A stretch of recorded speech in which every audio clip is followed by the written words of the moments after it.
Welcome back. Just after 6:30, news north of our border now when Zimbabwe goes to the polls later this year.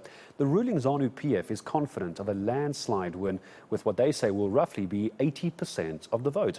But opposition parties and analysts have rubbished those remarks, saying the numbers simply don't add up. So what is happening from inside the country? Here's eNCA correspondent Pindai Dube. Zimbabwe has nearly 6 million registered voters, and the Zanu PF claims a massive 80% of this will make their mark for the ruling party. It's holding internal elections this weekend when it expects to canvass the will of 4.5 million people. To be safe, we have 87,000 cells, and these approximate to 4.5 million voters registered. So we say it's a dress rehearsal of the national election. Opposition parties accuse Zanu PF of politicking in an attempt to intimidate them ahead of national elections this year. They add the numbers don't tell. Look at the latest data.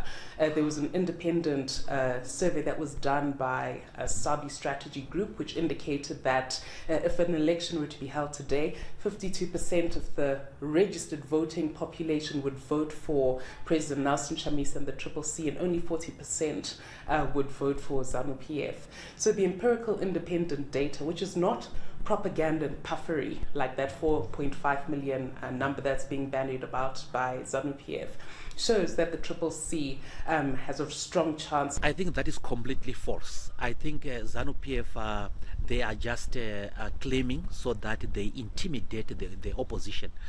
They do not have 4 million supporters. That's certainly for sure. And they are going to be having their primary elections, and I bet you that no 4.5 million are going to come up. Never mind those claims. Those are completely fictitious. Let's go into the election and see what is going to be the result. The Zimbabwe Electoral Commission, ZEC, is currently holding more voter registrations countrywide. Pindai Dube, Harare.